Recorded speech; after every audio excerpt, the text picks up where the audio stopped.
Woo! Finally. About damn time. It is time. It's the same question. Yeah.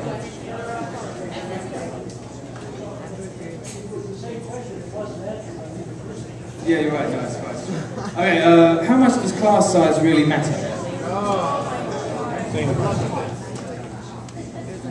much class size? Who do you want to debate? You can say Rita again. You just have an argument with Rita. Same question. He's volunteering. Yay! Let's read it again! We have an argument! Now, the tenser it gets, the better theatre for the audience. So just remember, more tension, no violence, more tension.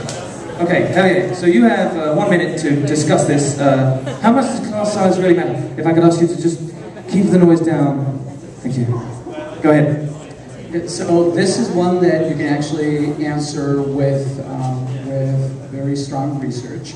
The research is very, very clear that class size only matters in the lower grades, and it particularly matters for African American children. So there's really no evidence whatsoever that reduced class size helps in any way other than in that particular setting. So kindergarten, first and second grade for African American students.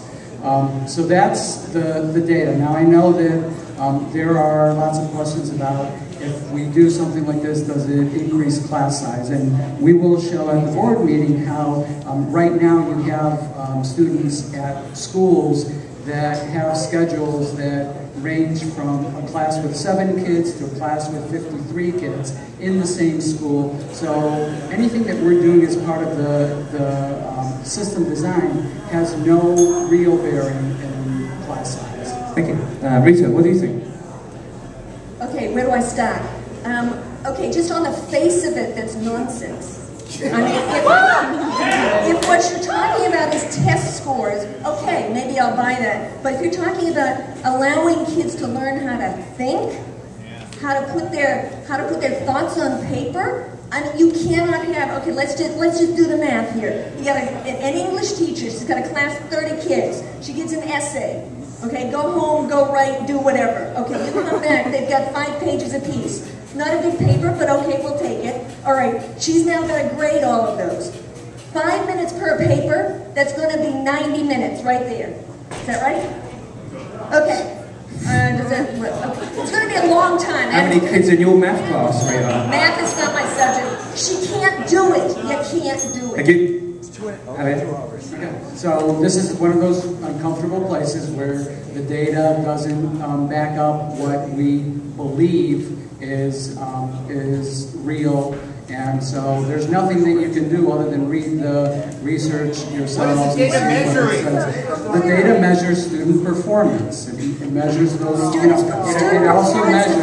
how? It measures how students do on ACT tests, how they do on SAT tests, how they do on all sorts of other exams, which also reflect, by the way, thinking, critical thinking. So I know that it seems counterintuitive, but the data doesn't back it up. Okay.